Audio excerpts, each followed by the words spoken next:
I'll be teaching a few topics right now. So yeah,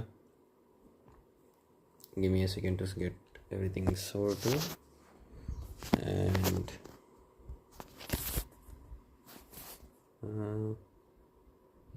we are live. Okay, so let me just teach a few topics right now. We have to finish gynecology. In gynecology, there's around 121 pages, 102 pages in this book right here, and it'll take around 5 hours, I feel, but I'll just keep on doing it and see how much I'll finish. If need be, I'll redo a few topics. Okay, so first of all, we have anatomy of the female genital tract.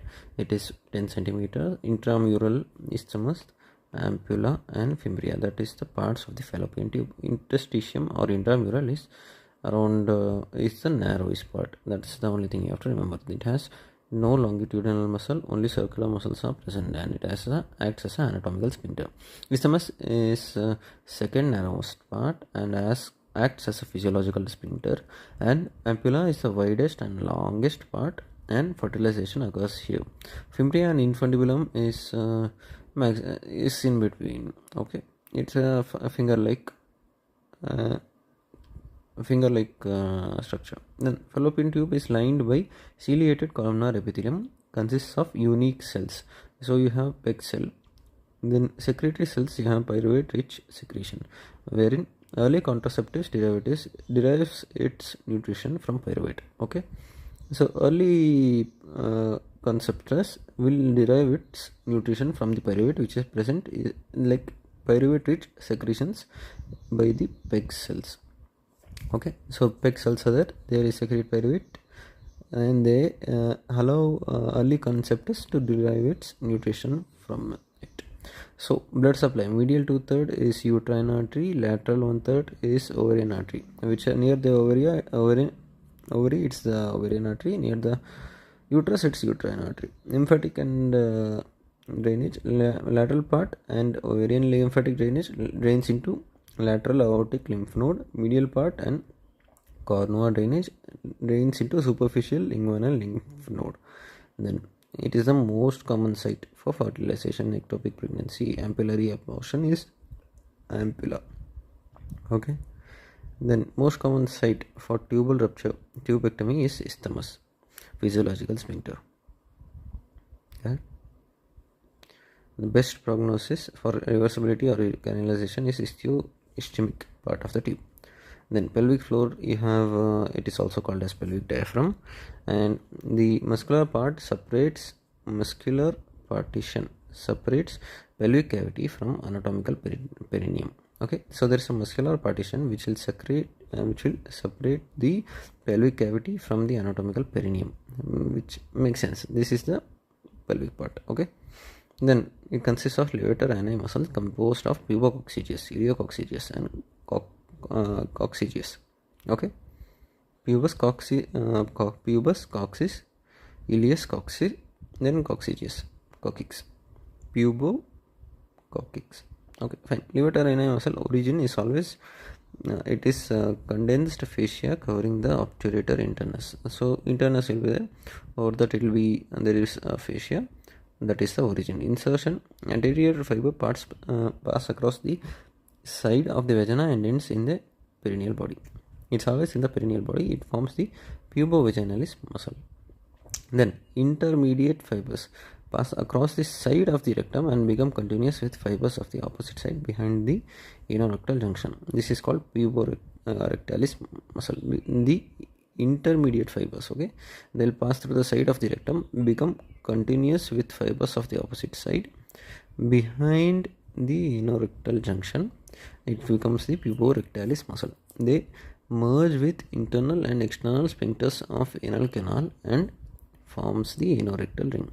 The posterior fibers are attached to coccyx and coccygeal ligament. So coccyx, its origin is at the apex of ischial spine and sacrospinous ligament.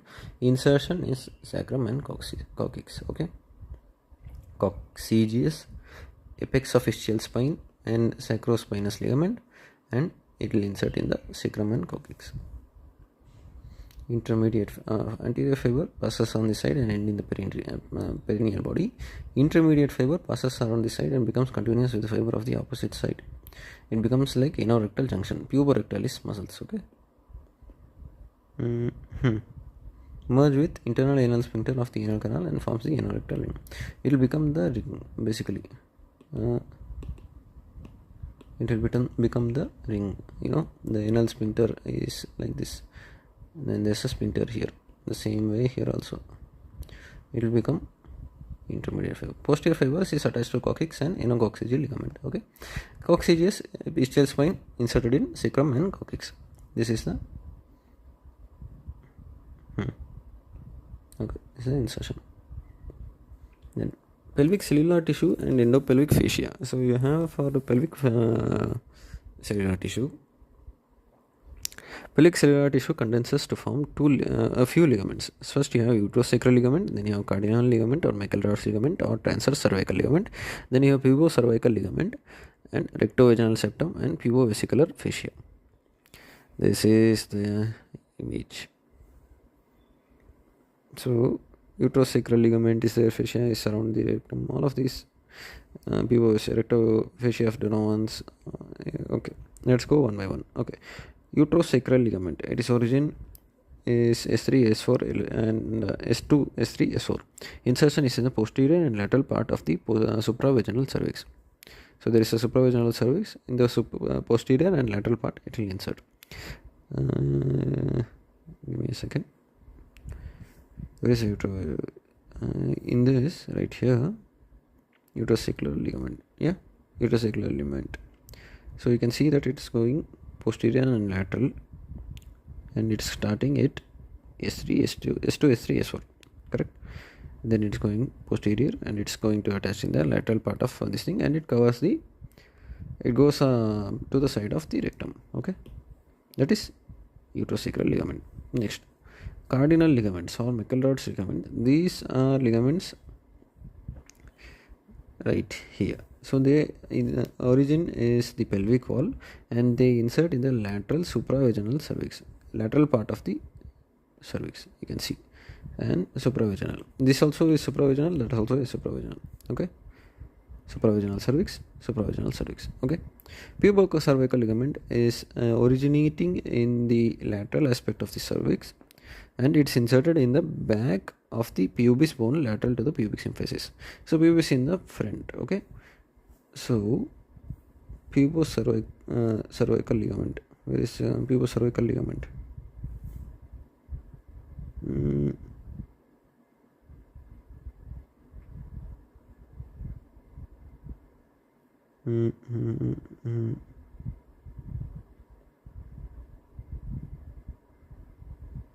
I think this is on.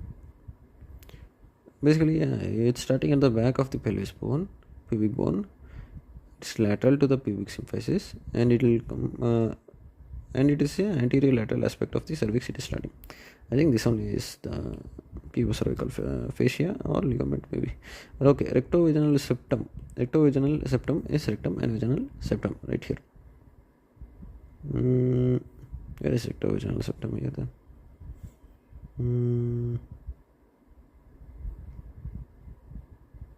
Oh, fascia of Donovanni.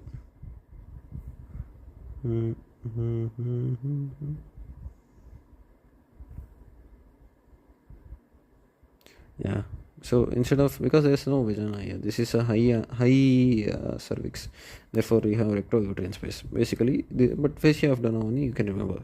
Okay, Donovials. Then pubovesicular fascia, pubis and vesicus, and between the pubis and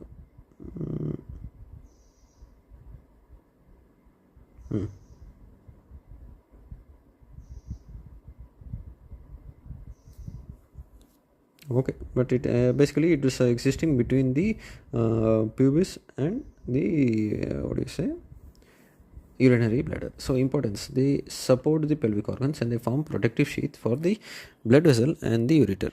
They first of all support the pelvic organs. Second, they form a protective sheath for blood vessels and the ureter. That is the function of all the pelvic cellular or endopelvic fascia. Protect the pelvic organ, protective sheath of blood vessel and ureter. Then you have pouch of Douglas, which is a narrow peritoneal cul-de-sac in the pelvis situated in the recto-uterine space. In the recto-uterine space, which is recto-uterine space, in the it is a narrow peritoneal cul-de-sac. It is continuous with pararectal fascia on either side. Pararectal fossa on either side. So contents is may remain empty but may contain coils of intestine or omentum. Surgical importance, you have it is the most dependent part of the peritoneum. Blood pus settles down, resulting in pelvic hematocele and pelvic abscess.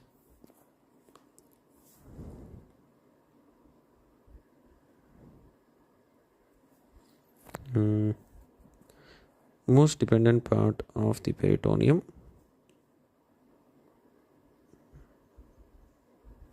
Blood and pus settles down. Pelvic hematocele or pelvic abscess will be formed. Then you have vaginal ligation is done through opening pouch. Cholecystoscopy you can do, and cholecystosynthesis is done through the pouch, and nodules is deposited in pouch. They help in diagnosis of pelvic malignancy, endometriosis or genital tuberculosis. So nodules will be there in the pouch of Douglas. So you can endometriosis or genital tuberculosis maybe. Cholecystosynthesis can be done through the pouch. Vaginal ligation is done through opening the pouch. You open the pouch for the vaginal ligation. Then most dependent part of the peritoneum is blood, or it is the most dependent part of the peritoneum. Blood or pus will settle down. It will result in pelvic hematocele or pelvic abscess. So contents is may be empty but may contain coils of intestine or omentum. Okay, and it is continuous with pararectal fossa on either side. Okay, so lymphatics of the cervix, you have parametrial lymph node, you have internal iliac lymph node, you have obturator lymph node, you have external iliac lymph nodes, you have a sacral group of lymph nodes. There is sacral roots. I mean, there is pre-sacral, maybe internal iliac, common iliac, external iliac, obturator. Okay. So basically it goes like this. It will go to parametrial, it will go to internal iliac, obturator it will go, external iliac it will go, then it will go to common iliac, and sacral group is parasacral, pre-sacral maybe. Then the secondary group is common iliac and superior lumbar. Superior lumbar, somewhere it's here. Okay. Then transformation zone or squamous columnar junction. It lies at the level of external os. It lies at the level of external os. It consists of endocervical stroma or glands. Then dynamic point changes in response. So there is dynamic point changes in response to puberty, pregnancy, menopause, and hormone stimulation, estrogen. So severe dysplasia carcinoma occurs at the zone due to changes in hormone levels. Then perineal body, obstetrical perineum and obstetrical perineum and central point of perineum. So fibromuscular body present in the medial plane at the junction of anal and urogenital triangles is called the perineal body. It is pyramidal in shape and has all the three layers of muscles. You have levator ani, deep transverse perineum, superficial muscle except the ischio-cavernous, and you have fibers of external anal sphincter. So importance. So they support the levator ani. They support the posterior vaginal wall, anterior vaginal wall, bladder and uterus. Posterior vaginal wall, anterior vaginal wall, bladder and uterus. It is vulnerable to injury during childbirth, and it can do deliberately cutting off the structure during delivery is called episiotomy. Okay. This is the perineal body or obstetricial perineum or central point of perineum. Junction of anal and urogenital triangles, pyramidal in shape, 3 layers of muscles. Anal levator ani, deep transverse perineum, superficial muscles except ischio cavernous, fibers of external anal sphincter. Levator ani, deep transverse perineum, superficial muscles except ischio cavernous, fibers of external anal sphincter. Importance maybe supports the levator ani, supports posterior vaginal wall, anterior vaginal wall, bladder and uterus. Vulnerable to injury during childbirth and deliberately cutting off the structures during delivery is called episiotomy. Then lymphatic drainage of uterus, you have para-aortic, external iliac, common iliac, whatever we talked about right now. So cervical lymphatics is superficial inguinal. Round ligament is to superficial inguinal.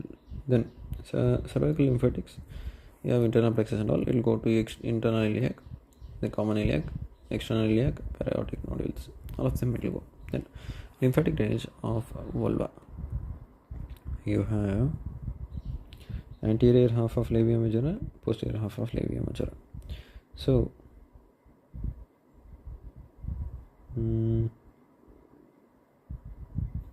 external iliac is there, superficial inguinal is there, deep inguinal is there. You have the glands over here, papillae over here, Bartholin gland, rectal nodule also will be here. Then cervical mucosa, it is a glycoprotein gel. They have interstitial channel between mucin strands. So these strands expand and contract in response to steroid hormones. Then this helps sperm transport upwards. You have postcoital test, which is examination of cervical mucus to evaluate the presence of progressively motile sperm in it. Done within 8 to 12 hours of sexual intercourse, and presence of at least 10 progressive motile sperm per Hayford's wheel signifies the test is normal. So yeah, basically it is a glycoprotein gel. There is mucin strands. Then there is response to steroidal treatment hormones. So this helps the sperm transport upwards. Postcoital test is examination of the cervical mucus to evaluate the presence of progressively motile sperm in it. So progressively motile sperm will be there. To evaluate the presence of it, you perform the postcoital test. Done within 8 to 12 hours after sexual intercourse. Presence of at least more than 10 motile sperm per Hayford's field is normal. Sperm test can also be done in the pre-ovulatory phase. You will find because of NaCl. Okay, this reaction disappears after ovulation under progesterone influence. So if there is ovulation under progesterone influence, this entire reaction will disappear. Then normal histology of ovary and endometrium, you have Graafian follicle. So fully mature Graafian follicle just prior to ovulation measures about 20 mm. Composed of the following structure from outside inwards. You have theca externa, theca interna is there. You have membrana granulosa cell layer, viscous proligenets, and antrum containing the vesicular fluid. Theca externa, theca interna, antrum, granulosa cell, corona radiata, cumulus ophoricus. This is a mature Graafian follicle. Then corpus luteum, you have after ovulation, ruptured Graafian follicle develops into corpus luteum.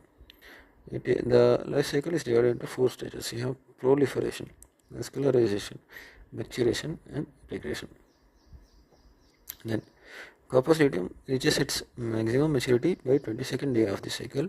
So corpus luteum is grayish yellow in color due to presence of lipid and pigments of keratin. So corpus luteum will secrete, first of all, progesterone will secrete, estrogen will secrete, inhibin will secrete, and relaxin will be secreted by corpus luteum of the pregnancy. So it is a peer, you can remember it as peer. Then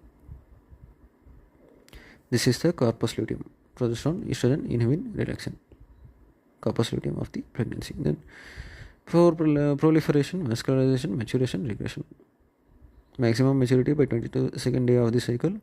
Color is grayish yellow due to presence of lipids and pigment keratin. Non-pregnant corpus luteum activity is maintained by hormonal luteinizing hormone LH. LH will maintain the non-pregnant corpus luteum. In pregnant corpus luteum, activity is maintained by HCG, hormone HCG. Then corpus luteum rapidly declines 9 to 11 days after ovulation.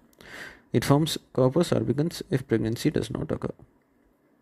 Then acid phosphatase test proteolytic enzymes will be present in the lysosomes of the corpus luteum. The release is inhibited by progesterone stabilization of lysosomal membranes. So progesterone will stabilize the lysosomal membrane. Acid phosphatase and proteolytic enzymes which is present in the lysosomes of the corpus luteum, the release will be inhibited by progesterone stabilizing the lysosomal membrane. With involution of corpus luteum, level of estrogen and progesterone will fall. Because of involution of corpus luteum, level of estrogen and progesterone will fall. Then this lysosomal membrane will be ruptured, okay, whichever is being inhibited. The enzymes will be released and they will cause apoptosis of endometrial cells. The endometrial cells will die. Withdrawal of estrogen and progesterone initiates the following endometrial events. It will lead to vasoconstriction, it will lead to apoptosis, it will lead to tissue loss. Honestly, I'm going really slow. So estrogen and progesterone, it initiates important endometrial events, which is vasoconstriction, it will initiate, apoptosis it will initiate, and tissue loss and menstruation also it will initiate. If pregnancy occurs, HCG stimulates the corpus luteum to secrete the progesterone. Okay, so pregnancy will occur means HCG will stimulate the corpus luteum to secrete the progesterone, and that will make sure that lysosome will stay and there is no involution of corpus luteum.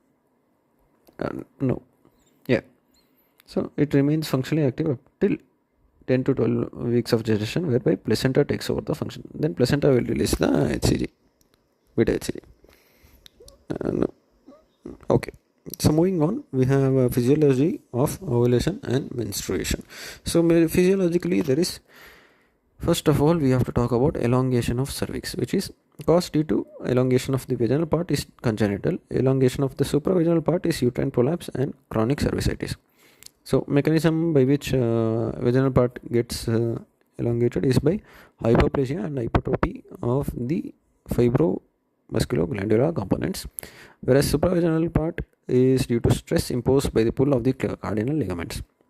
So symptoms, you will have sensation of something coming down, dyspareunia will be there, and infertility will be there. Then supravaginal elongation is associated with uterine prolapse. Supravaginal elongation is associated with uterine prolapse. Fornix will be shallow.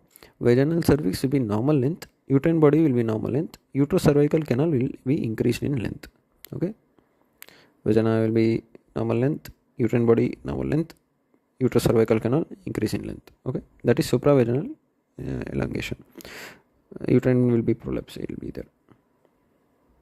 This one.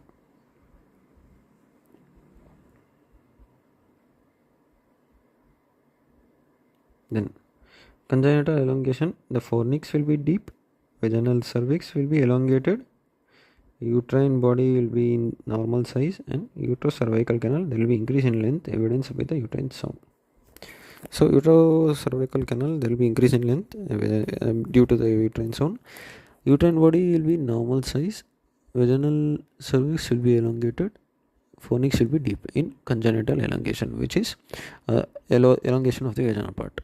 Okay, fornix will be deep, vaginal cervix will be elongated, uterine body will be normal size, and uterocervical canal will be increase in size.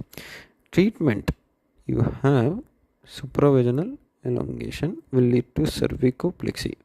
Congenital elongation will lead to excessive length of cervix is amputated. Cervical amputation can be done. That's it. Supravaginal elongation, cervicoplexy. Congenital elongation, excessive length of is amputated. Cervical amputation.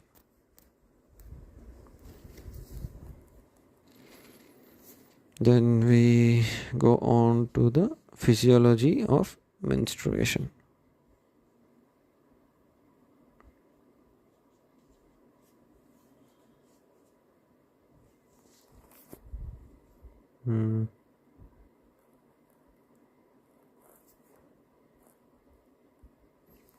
Okay. So endometrium have receptors for ovarian hormones. So change in structure and secretory capacity of the endometrium occurs in response to the hormonal changes in the ovarian cycle. Hormones will change, the receptors will be there, and the functional structure, all secretory capacity of the endometrium will change. Okay. So first of all, you have endometrial thickness is divided by the time in the uterine cycle. Okay. So first you have menses, which is sudden drop in progesterone. After days of high progesterone concentration leads to death of outer endometrial tissue. First of all, there is hemorrhage of blood vessels in endometrium, which washes the dead tissue out through the vaginum. Then you have menses, which is shedding of the endometrium is also seen. This is the menses. Then estrogen is secreted during the follicular phase. Estrogen is secreted in proliferative phase, which stimulates the endometrial growth. So endometrial cell enlarge and divide. They enlarge, become big, and they divide. Blood vessels networks in the endometrium also will expand. Then number of progesterone receptors will increase. This leads to radiates the endometrium for reduce the endometrium for implantation. Then progesterone, then we have secretory phase, where the progesterone from the corpus luteum secretes the stimulates the endometrium, leading to secretion of nutrient rich mucus, and there is increase in glycogen content. It provides a suitable nutritional substrate for the possibly fertilized ovum because of increased nutrients and glycogen. Okay. Progesterone from corpus luteum stimulates the endometrium for secretion of them. So estrogen secreted during follicular phase stimulates the endometrial growth. They divide and enlarge. Blood vessel will expand. Number of progesterone will increase.